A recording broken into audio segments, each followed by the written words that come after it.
So that reminds me of your book, Selling to the Point. Mhm, Um, and I haven't read that yet, mhm, but I would really like to explore today about the book and mhm. principles of conscious selling in the Yeah. book. Mhm, And uh, but before we start that, I want to highlight your background and experience to the mhm. audience. So Okay. please tell us about yourself and your background, and what motivated you to write this book. Okay. Well, I was originally a tennis player, wanting to make it in the pros. And along the way, I decided maybe if I practice my mindset the way I practice a forehand and backhand, I could be more competitive on the court. And just then, Tim Gallwey's book came out, The Inner Game of Tennis, which is this one here. Yes. And I read it. It was just so amazing that I had to see Tim and talk to him. And I met him actually in Florida. We became friends. I didn't make it in the pros as a tennis player. So I had to get a real job. And I became a salesperson. So as years went by, I actually became vice president of the whole company. So I said to my friend Tim, why don't we take all your inner game principles that do so much for tennis playing and apply them to my sales force? I have over 100 salespeople under me at this company. And we could take your inner game principles and use my sales force as a laboratory to see how they would apply to selling. So Tim and I got together, we brainstormed how exactly is that going to happen and what worked and what didn't. I practiced on the sales force. Eventually, sales increased for the company 10 times. I was so amazed. I left to work with Tim full time training sales forces. And that's when I wrote my book, Selling to the Point, which is basically uh, principles from the best selling peak performance book ever, The Inner Game of Tennis, applied to selling. And it's been a success and it's been very rewarding ever since. Yeah, I would basically say uh, if you could apply conscious business practices Hmm. to the selling profession, you could apply them anywhere. True, So true. that's the challenge. I know a guru, he teaches meditation and he goes from prison to prison. Hmm. And yeah, his saying is, look, if I could create peace in prisons, then peace can be created everywhere. And Absolutely. so, kind of the same thing with conscious business practices, conscious awareness applied to selling. And that's what I did. And it's very rewarding. And salespeople being very, they're willing to try new things, it's actually been going very well. Hmm. There's a lot to unpack what you have said, but I want to start with a conscious selling philosophy. You mentioned that selling to the point, you borrow some of the principles from the inner game of tennis. Mm-hmm. I would like you to emphasize on the principles. What is it? What is conscious selling about? And how does it differ from traditional sales approach? Yeah, well, conscious selling is about being conscious, it's about being aware. Hmm. And the biggest interference to our awareness are distractions. So, what does a salesperson need to be aware of, and what seems to be their biggest distraction? Those Hmm. are the two things that are most important in conscious selling. And as far as relating that to tennis, if I was going to do a conscious tennis lesson, I might tell my student, I want you to focus on the tennis ball, watch the ball. making them more aware, increase their ball awareness. Now, if I want to make them really conscious on the tennis court, I would say, I want you to watch the seams of the ball as they're rolling toward you. Mm-hmm. And that's really going to increase conscious awareness of the student, decreasing the distraction of their self-doubt. Now, for a salesperson, what's their ball? What would be the equivalent of the tennis ball for a salesperson? It's the customer. Mm-hmm. So if I say keep your eye on the ball, for a salesperson, it's keep your eye on the customer, listen to the customer, pay attention, be a listener. If I say to a salesperson, watch the seams of the ball, that would be notice your customer's decision process. Mm-hmm. So we teach salespeople to be more customer conscious than self conscious. Mm-hmm. And all the different sales training schools are focused on salespeople being self conscious. They're I focused on selling performance. How do you handle objections? How do you close the deal? How do you take control? How do you get the customer to like you, to think you're smart, to trust you? Well, these are all making the salesperson self conscious. Mm-hmm. Let's turn it around. Okay.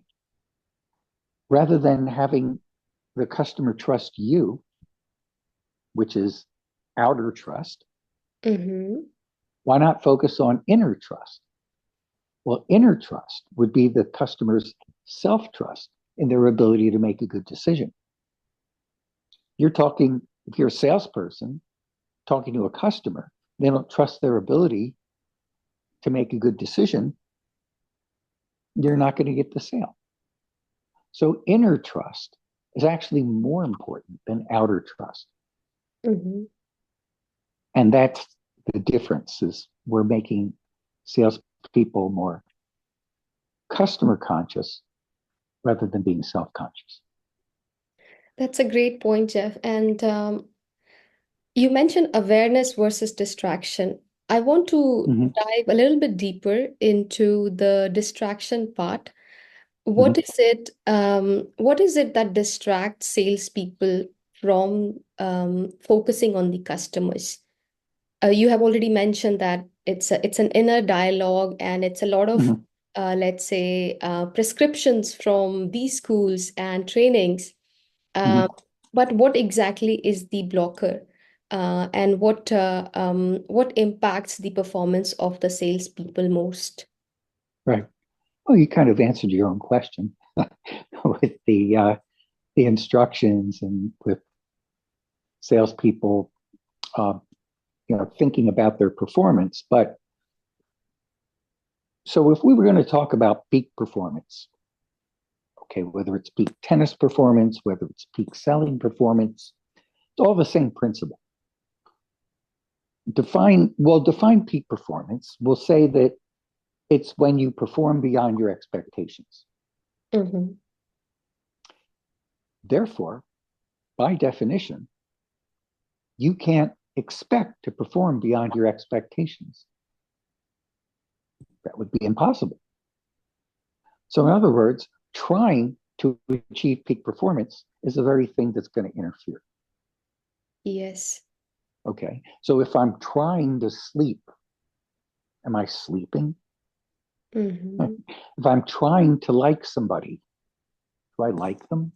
If I'm trying to have fun, am I having fun? No, in fact, trying interferes with the actual performance. So let's talk about trying to sell. Okay. Uh, Salesperson is supposed to be watching the seams of the ball, which is the customer's decision process. Mm-hmm. And during the interaction with the customer, the salesperson's thinking, gee, is this going my way? Is this not going my way? Does this this resemble what I learned in the training? Is the customer saying the kinds of things that I was trained to respond to, or are they going to go off and say something completely different? Mm-hmm. Well, that dialogue going on in the salesperson's head is distracting. Yes.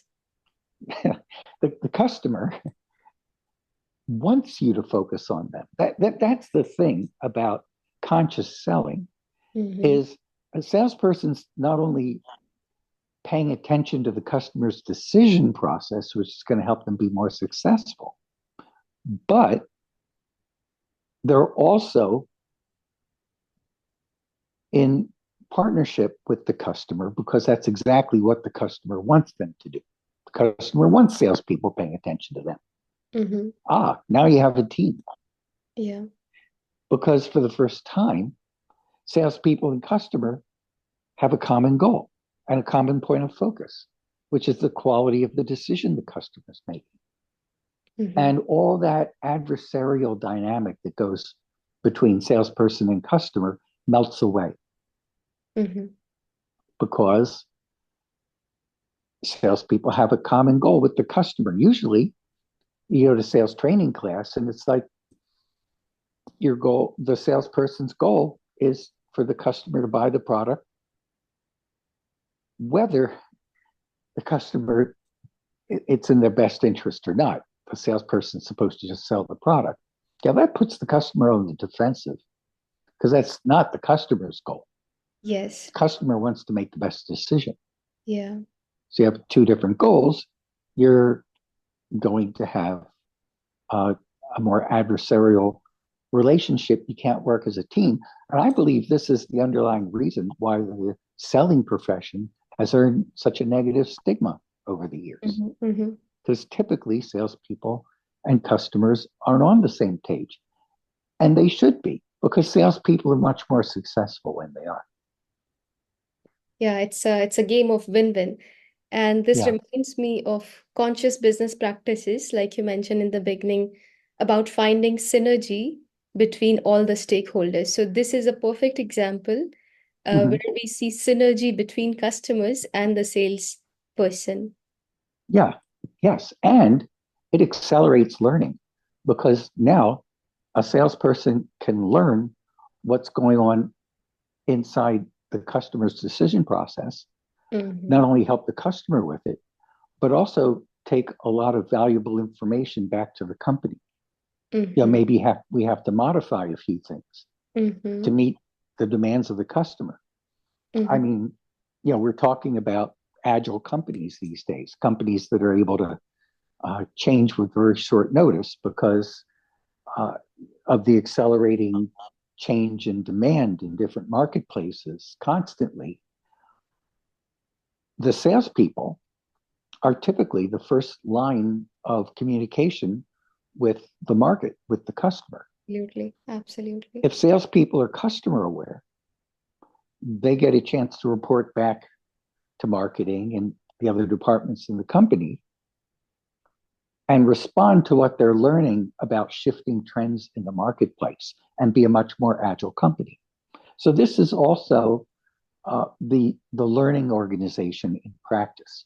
If some company was going to initiate a learning organization initiative for the different departments, what I'm describing would be what you'd want to implement for the sales department if you'd want to include the sales department in your learning organization initiative.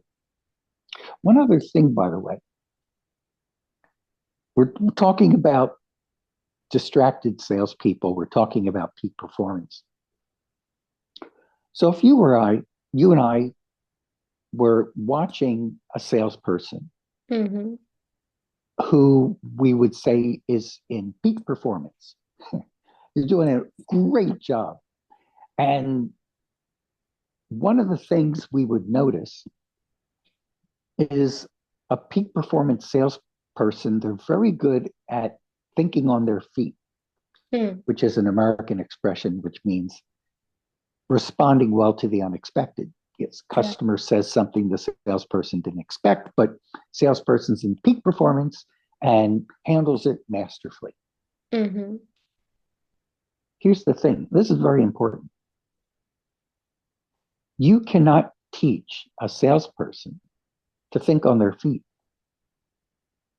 Because if you think about it, the sales trainer is giving the salesperson all these instructions. Well, if the customer says this is what you say, and this is how you get the customer to think you're smart, and then if they say this, you say that, and if you say this, you say that. And this is the whole decision tree. You don't want a salesperson thinking about what you taught them in the Absolutely. middle of a conversation. They Mm-hmm. won't be able to think on their feet. They'll be too distracted. Mm-hmm. So the sales trainer, if you really want to facilitate peak performance selling, has to get out of the way and say to the salesperson, look, I am not your teacher.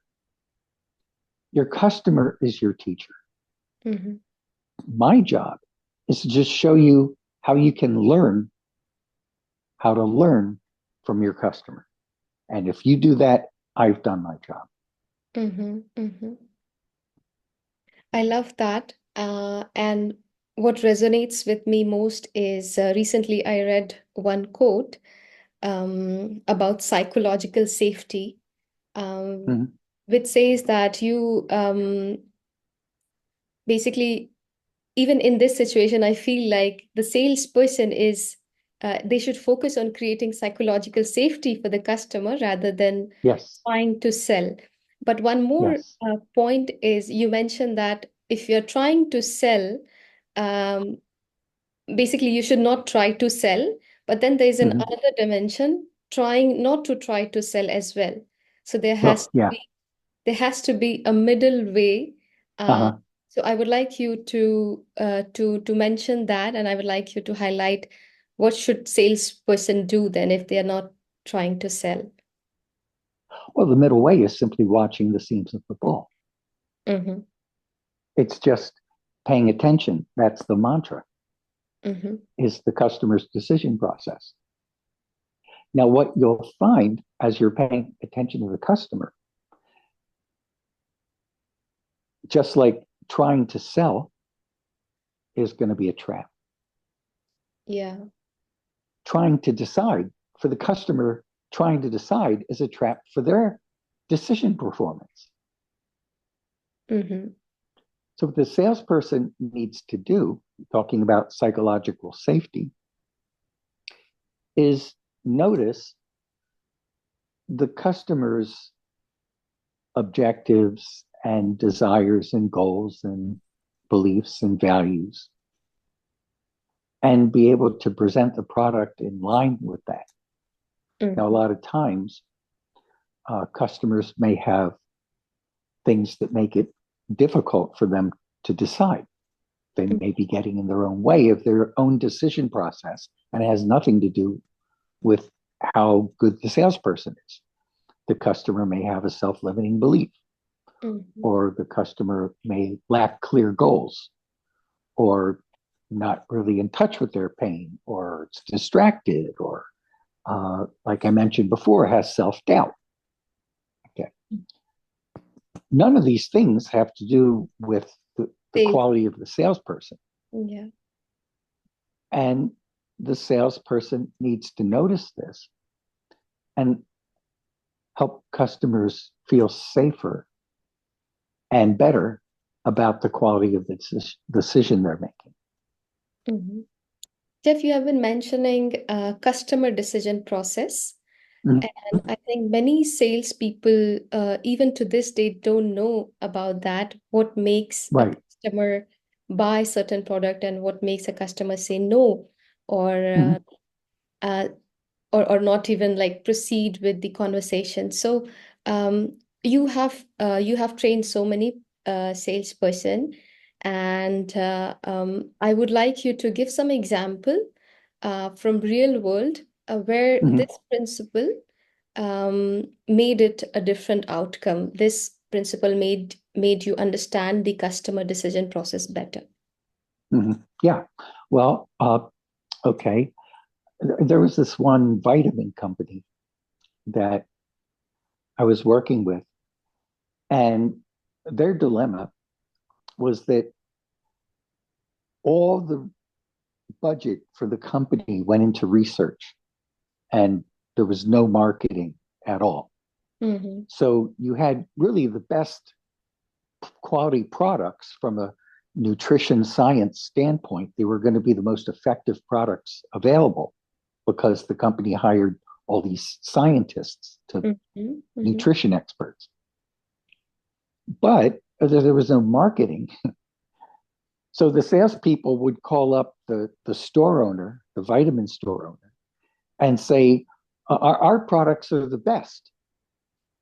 And what do you think the store owner said? I mean, I hear the store owner would say, well, I talk to 20 salespeople a day, and I hear that from every one of them. Yeah. Of course. So it's like, how do we prove that our products really are the best? Yeah. So I said, and by the way, the salespeople only worked on the phone. So I said, well, why don't you walk into a store and just see what you notice? And so the salespeople toured, a few different stores. They all noticed one thing that they noticed was that every store had a sign offering free nutrition advice from a local nutritionist, had a partnership with the store and would do consultations with customers certain days. And every store had their own nutritionist. It seemed like it was a common thing. Mm-hmm. And so we decided, instead of talking to the store owner, who talks to like 20 salespeople a day because they're the decision maker, we're going to talk to the nutritionist, because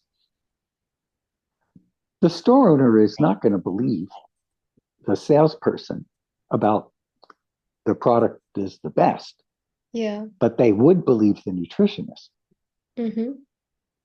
because the nutritionist knows more about the products than the store owner does, kind of a silent expert. And the salespeople called the nutritionist, and it was so easy because nobody talks to the nutritionist. They're not the decision maker. They don't get any attention. They never talk to salespeople. They were delighted that somebody cared. I said, "Oh, great!" He said, "Well, your patients, your clients are really going to need these vitamins because they have all these nutrition benefits that the other don't, and explain them on a very technical matter. The store owner would not have understood the technical, but the nutritionist did, and went to the store owner and said, can you buy these products because I want them for my clients?" Mm-hmm. And there you had it, you know. So in that in that area, we could say we were dealing with trust. You Mm. know, the what was going to be the customer's source of trust, Mm. because the customer, I mean, the store owner didn't know who they could trust when a salesperson called and told them it was the best. Mm-hmm. Mm-hmm.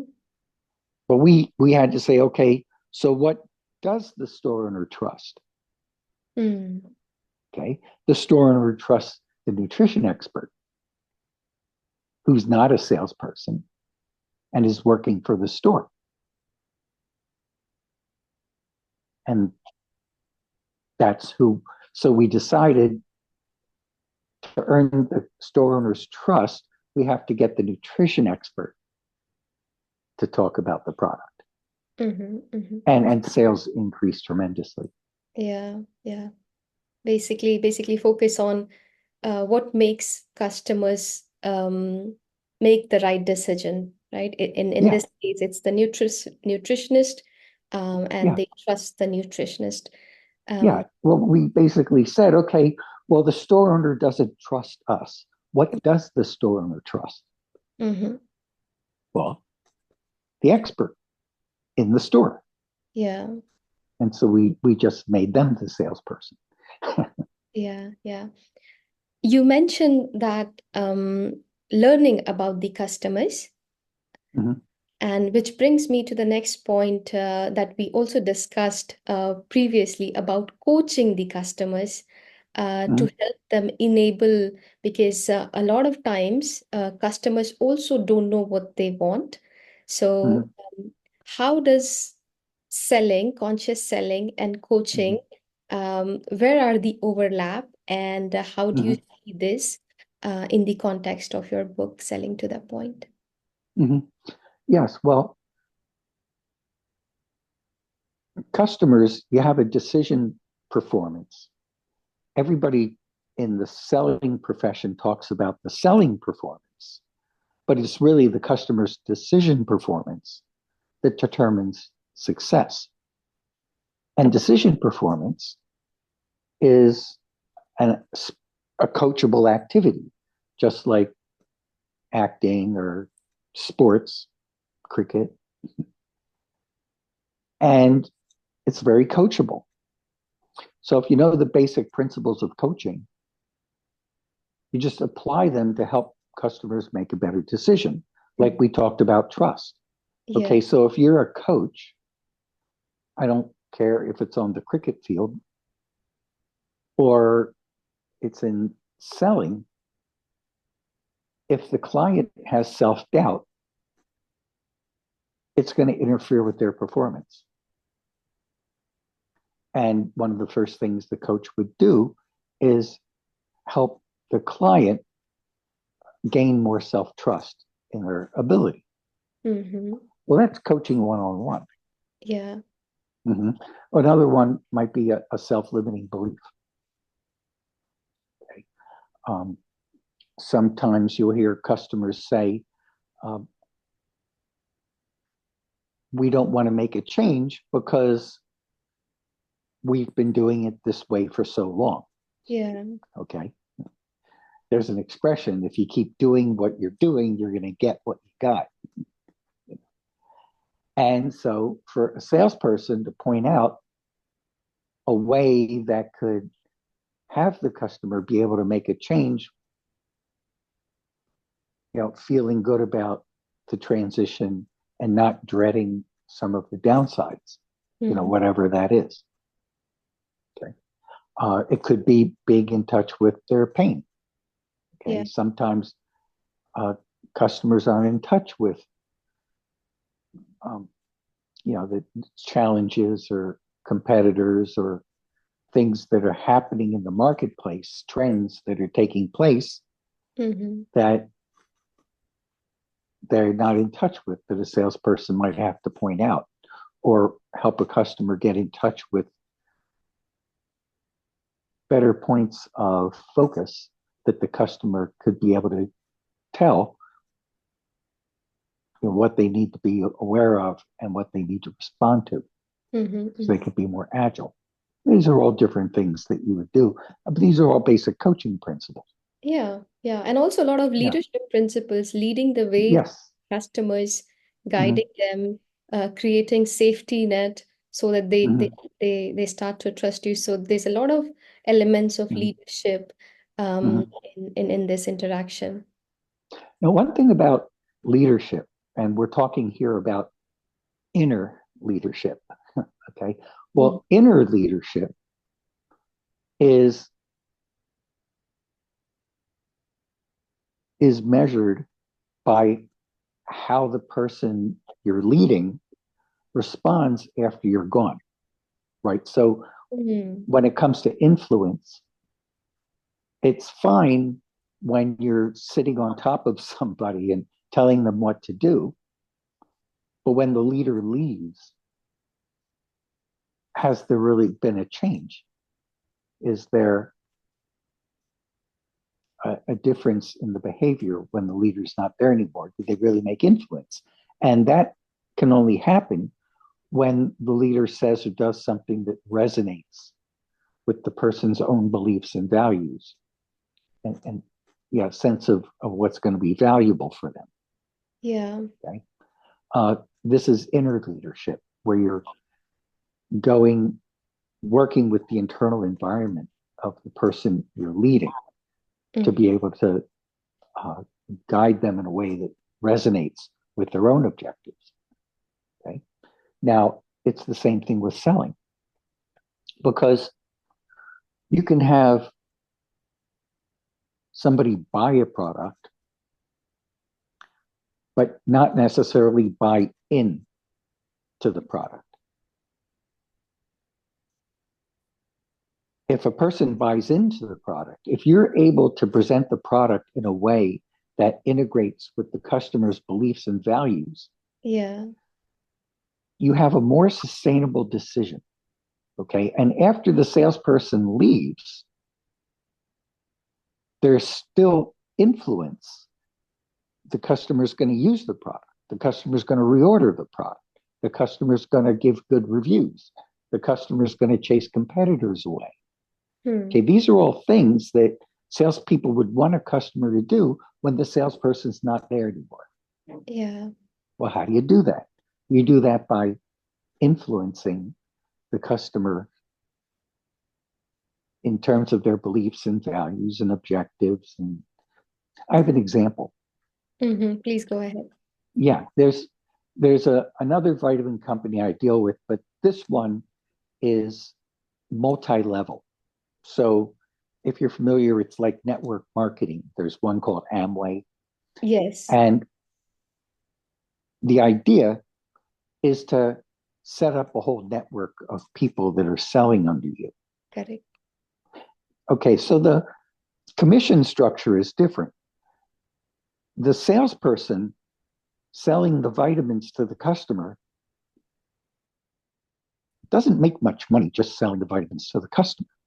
The Hmm. salesperson only makes significant money when that customer turns around and starts selling the vitamins themselves to Hmm. their friends and their relatives and getting the friends and relatives to sell the vitamins to someone else. That takes a much higher level of conviction, Yes. because the and these companies hire me because I'm able to help salespeople not just get the customer to buy, but also get the customer to buy in. Hmm. So when the salesperson leaves, the customer is going to take the independent initiative to get their friends and relatives to be selling these products. They become And the that's the difference. advocate. Yeah. And the same thing is true with leadership. So that's how to get the parallel Yeah. between sales leadership and and the leadership that we teach in our courses on leadership. Hmm. Hmm. This has been really convincing for me because even when I started Actualized Leaders, I was looking for conscious ways to either approach marketing or selling. But Mm-hmm. I believe there are very few examples out there where you can draw from. Mm-hmm. And this is one of the conversation, Jeff, that I believe is very useful, considering I want to approach selling very consciously, because that's also one of our belief in the company, that doing things, making decisions consciously, and being emotionally aware, present in the Mm-hmm. moment. So this conversation has been great for me. I want to ask you, what are the practices that salespeople can do? You mentioned that training is not helpful because training gives instruction, and that that prohibits them to think on their feet, which is crucial. Mm-hmm. Yeah. So, what are the practices that salespeople can do to develop this capability in them? Mhm.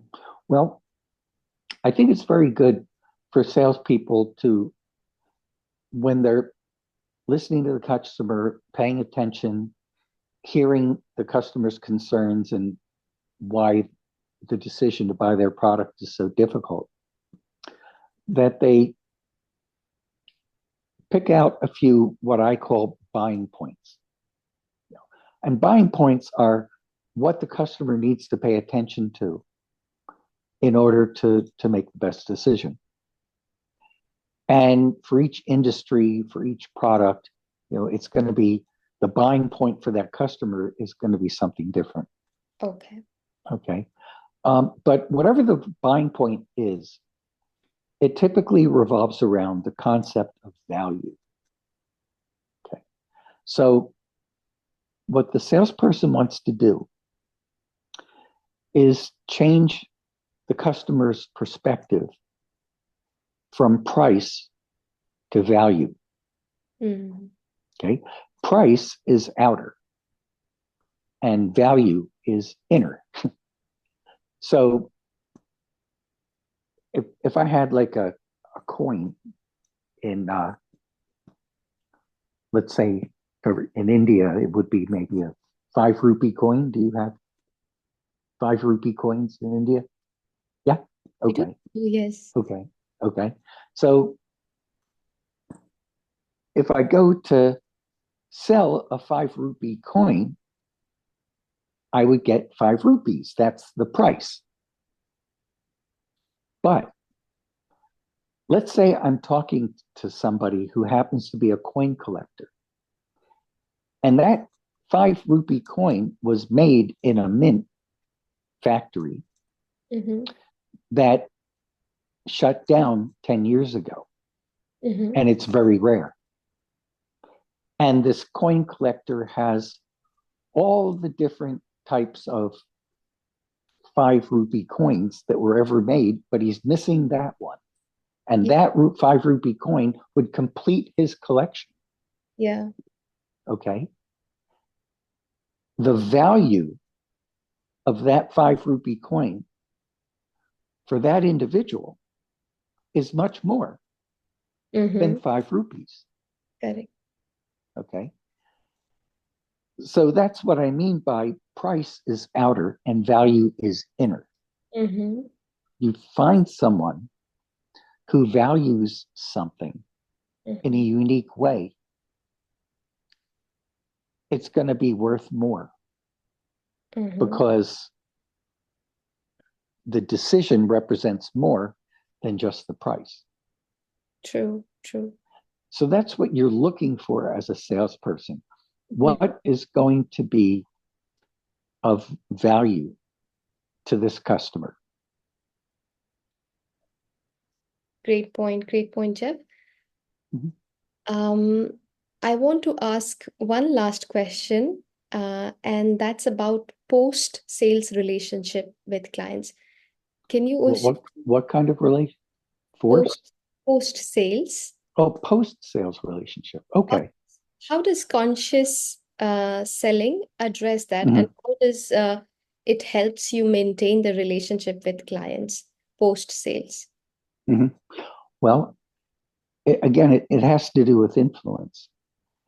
And I know a lot of companies have representatives that go out in the field and they have to see the same customer every month Yeah. because the customer forgets. Whatever they said to the customer, it didn't have enough impact Mm. to sustain the entire month. So they have to revisit and revisit and revisit, basically saying the same thing to get in front of the customer because the the points, the interaction is salesperson oriented. The salesperson is not integrating with the customer's beliefs and values Mm-hmm. because that would be much more sustainable. Yeah. Influence is very lasting. Yeah. I mean, somebody introduced me to meditation 50 years ago, and I'm practicing meditation every day for 2 hours for the Yeah. last 50 years. Yeah. I haven't talked to them Mm. since they introduced me, but their influence lasted every day, 2 hours a day for 50 years, Yes. even though I hardly see them, because their influence resides within me. Mm-hmm. And it's a part of me, and they became a part of me.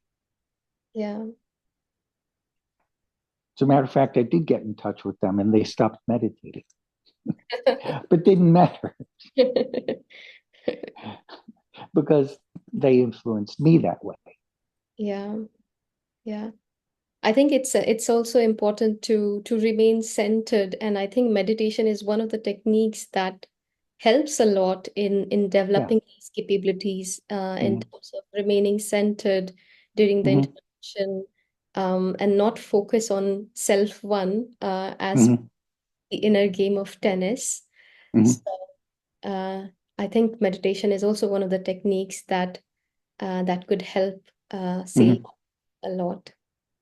Well, that's how I came up with a big, um, my book, Selling to the Point.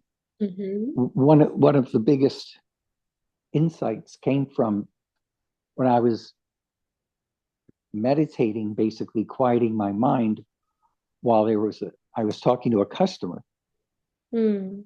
uh, and we were in the middle of this interaction.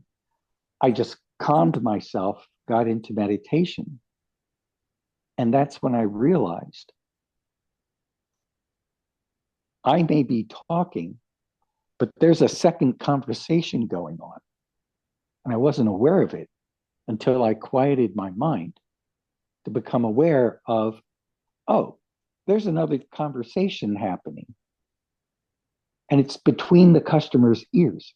It's called Mm. the decision process. Mm. And I'm only going to understand that conversation if I'm very quiet, get out of the way, just put my thinking mind aside and really listen to see if I could eavesdrop into what's going on in there. Helped me tremendously. Mhm, mhm. Thank you very much, Jeffrey. I have taken a lot from this conversation, Oh, um, great. especially when you mentioned you don't want customers to buy, you want customers buy in. And Yes. these are such a great point. And it all boils down to how to take lead in the conversation and how to become a sales leader. Thank Yes. you for this insightful conversation, Jeff. Thank And you. I'm glad. Yeah. Thank you for having me.